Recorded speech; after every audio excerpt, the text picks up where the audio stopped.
I love that we're seeing all this actuality right now. Look at what's going on.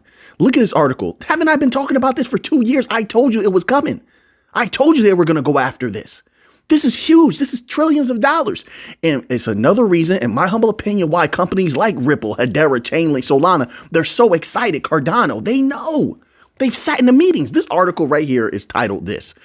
B2B. Haven't I been talking? And I've been getting even heavier with it the last few months, even though we've been covering B2B payments outright, cross-border or otherwise. We've been talking about it for years, and now we're starting to finally see. They're telling you. That's what it says.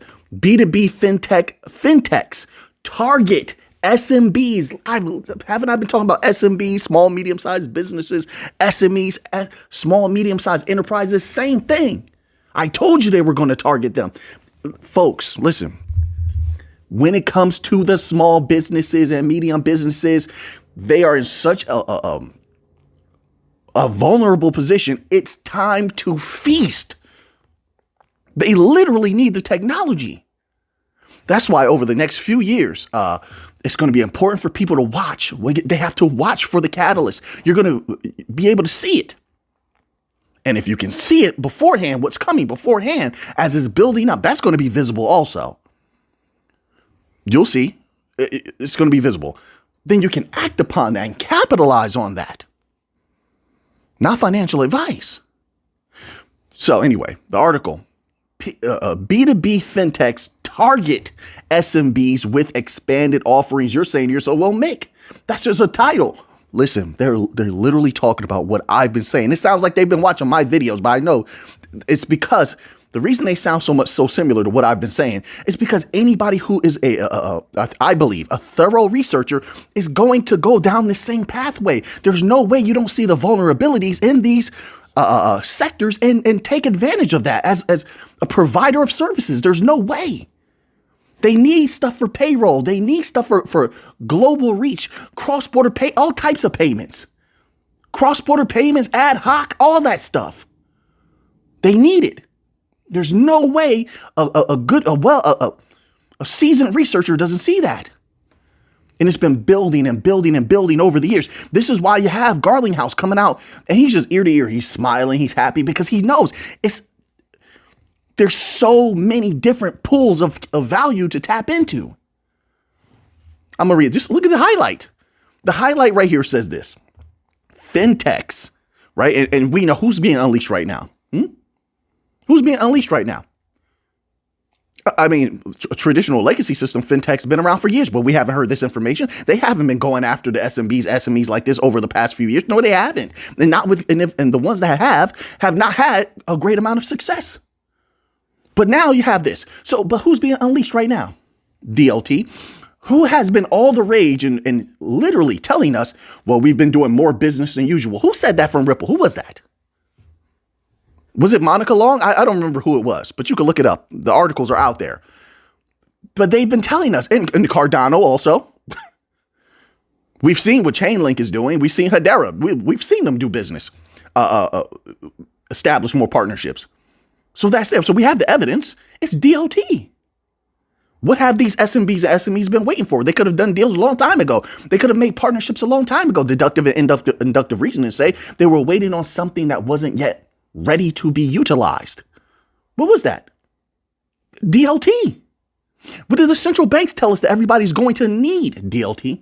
You sprinkle a little AI on there, but that's just sprinkles on top of a cake. You need the cake to have the sprinkles. Read a little bit more. Hold on. Let me not get too far ahead. This is exciting times. This is a huge catalyst. They're literally admitting fintechs are more and more targeting SMBs. Yeah, if they're wise, they will. That's easy money. That's easy money. Who can't close that deal? Folks, if you look at what's going on with the SMBs and SMEs, let me tell you something. You will close the deals. I promise you. You will close the deals. Especially if I sit down with you beforehand, we're going to negotiate nice deals, partnerships. Recognizing, it says, their growing need, emphasis on need. If they listen, these companies have a few years to strike while the iron is hot before the market becomes oversaturated. And the bank coin companies, if they're as hungry as they say, and they've been doing what they're saying, they're on top of it already. Wait, their growing need for sophisticated financial tools. Wait, but they're leaving something out. And then there's more. Wait, there's more. Sophisticated financial tools. What they mean by that is not, see, most people hear sophisticated and they think overcomplicated. No, not overcomplicated. Not overcomplicated. We're talking about things that are dynamic. That's the key right there. That's the key word right there. Dynamic is what they should have said. Dynamic and efficient. And that's exactly what the bank coin companies bring to the table. That's why they can come out and make these statements like, we're doing all this business. Right. I believe it. I do. This is the time. I've always known this was coming. But this is my humble opinion. You don't have to agree with me. Maybe you see something different. Let's keep going. So, need for sophisticated. I'm inserting here the word dynamic. That's really what they mean. Financial tools like cash flow management. Who does that? Who does that the best? At a low price. With easeability of deployment and use. You don't have to waste time overly training your employees. No. We've made it very easy to use these systems. You know what I'm talking about. If you're in a business or you run a business, you have to sit through all of these tutorials, classes. No, you don't have to do that with DLT. We're going to have you ready faster than anyone else without cutting any corners. And you'll be able to utilize the technology to its maximum benefit. That's what they've been working on, cultivating all these years. From moments like this, the better that is, the more easy it will be to take in those trillions. You get XRP's price possibly exploding, Chainlink, Solana, Algorand, Stellar, whatever. Whoever is going to capitalize, H-bar, whoever's going to capitalize. Wait. Let me get back to my spot. So cash flow management. Who does that the best? We do. Payroll. That I told you. This is why it's good to be a researcher. I'm telling you. See, people are not remembering. Remember 3 years ago? What was it? Ripple was one of the first. You have to give them credit. Unless there was others that were not reported on widely, and that's definitely possible. Ripple was reported on. It's like 3-4 years ago. They were experimenting with payroll in Latin America. I think also Algorand did that as well. And correct me if I'm wrong. If I'm remembering wrong, let me know that. I don't think I am. It was at the same time, I believe. It was around that same time that they were experimenting with offline QR code payments in Mexico. Remember, we had a great relationship in Mexico, right? There was a lot going on at that time that set a substantial layer for what was going to be growing out of that substantial layer now and in years to come. This is important. So payroll, that's continuity, folks. Continuity, especially in the continuity of value, continuity of payments, of use, utility, whatever you want to throw in there. As far as verbiage. Because there was something else I was going to add on to that. But there's a continuity there. People are constantly going to be getting paid. Oh, that's what I was going to say. In a job market, at least we're looking at the U.S., and if you're on the ground and you're actually hearing what's going on in the job market today, in the U.S., it's tight. It's difficult for these individuals. Don't listen to the big companies that are fluffing the numbers. I told you.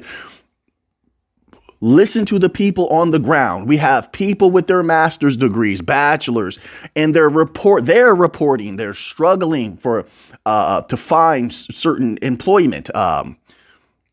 They're putting out a multitude of applications on these websites. Some pilots flying the planes are finding difficult finding the new pilots, are having difficulty finding work as well. I've heard some reports, not to mean all of them, some of them. But what I'm saying, I'm using that to show, and look all of this up. Look all of this up.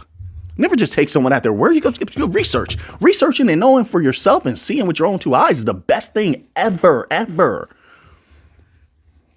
So now, anyway, so because of that, people are, what do I mean? Where am I going with that?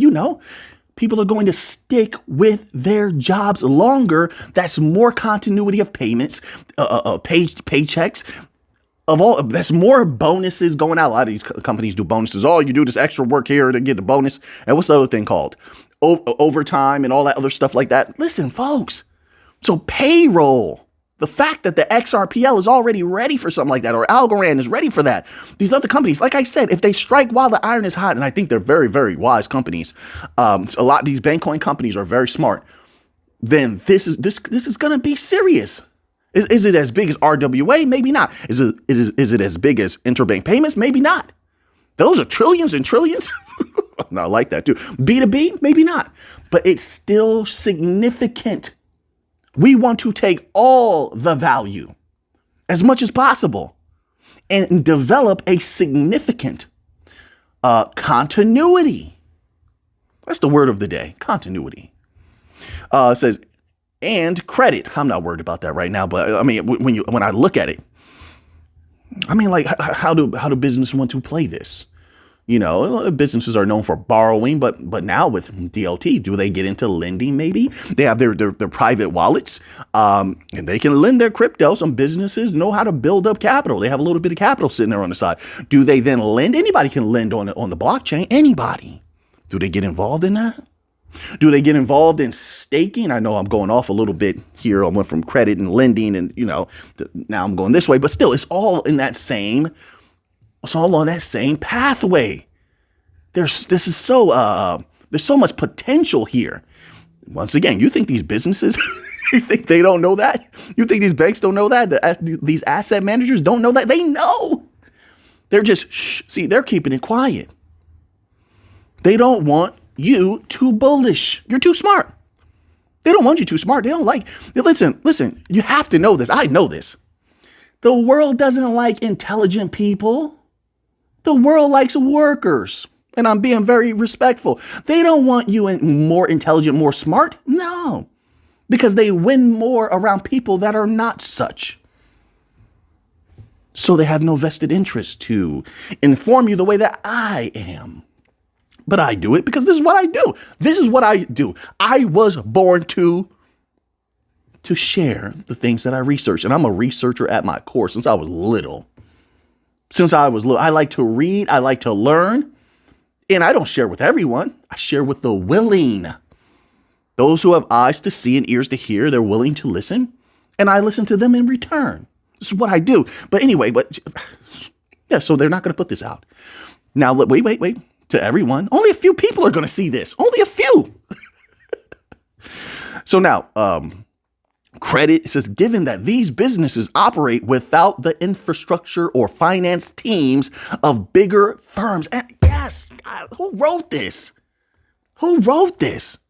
Because we think very similar. See, payments, stop doing that.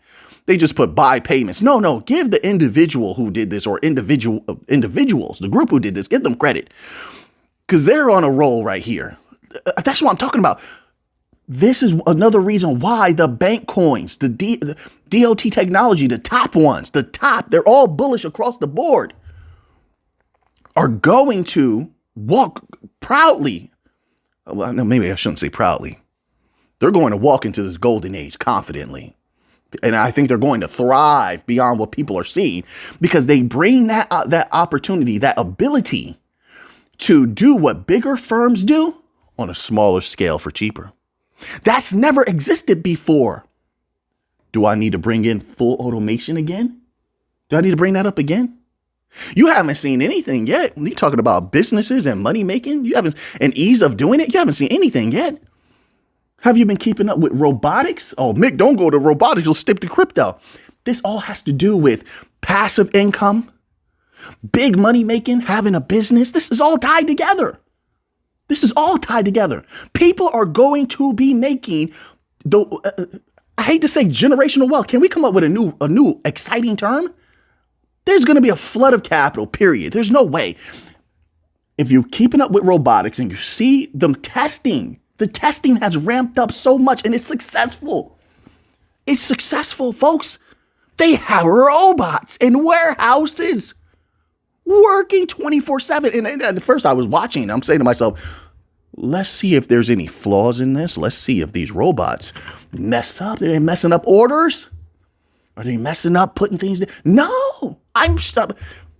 So one could make the argument, maybe they're covering something up and they're not showing the flaws, but I can only tell you what I see and what everyone else is able to see if they're watching those videos, reading those articles, and it's been going well.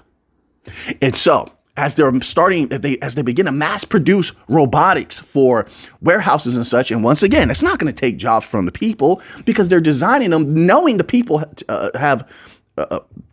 are standoffish with that idea. They're designing them to complement the people. They're designing them to work for people, to be commanded by them, to work side by side with the people. This is what they claim. This is what I've seen also. But as they mass produce a lot more of this robotics, the price is going to come down. And we already had some of the companies float the idea of low price robots. You mean when they floated the idea of $20,000 robotics? You mean to tell me you think companies are going to turn that down? 20,000? What?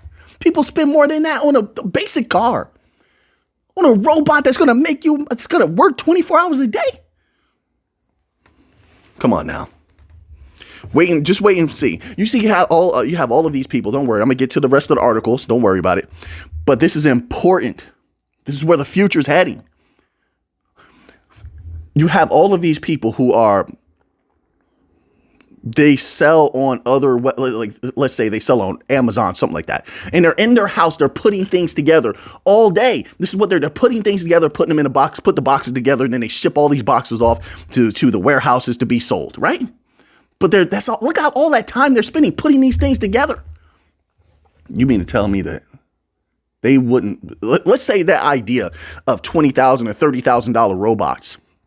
Of course, you'll have different tiers, different abilities, and they'll charge you for the different tiers and the abilities that come with them, of course. But let's say like at a basic level, if that's real in the future, something mass produced, right?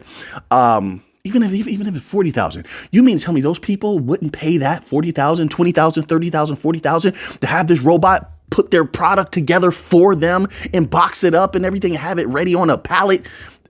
And that robot lasts for 20 years. That means that person doesn't have to do that type of work for 20 years. Doesn't have to hire somebody or go through all that extensive process to hire somebody. You mean that they won't take that? Yes, they will.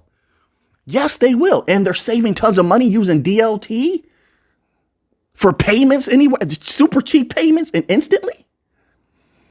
And they're getting paid instantly. Come on, stop. Come on. Yes. People are not seeing what's coming. I understand it. I get it. There's a lot of chaos out there. It's very distracting. But this article, if you get a chance to read this article, holy smokes, there's a lot going on, folks. A lot. Now, let's move on here. So, Bitwise doubles down on $200,000 Bitcoin price prediction amid trade tension. Were the markets doing okay today? What were the markets doing? Still looks a little red to me here. But articles were saying the markets we're doing a little bit better today. I'm not sure. I don't know. But anyway, let's stick to this articles. Stick to the article, folks. What are you doing? What are you doing? It says a falling U.S. dollar index historically correlates with Bitcoin strength, says Bitwise investment chief Matt Hogan. I like that word Hogan. You remember? Anybody remember Hulk Hogan? Yeah, somebody got to be out. Somebody got to watch wrestling out there. Hulk Hogan,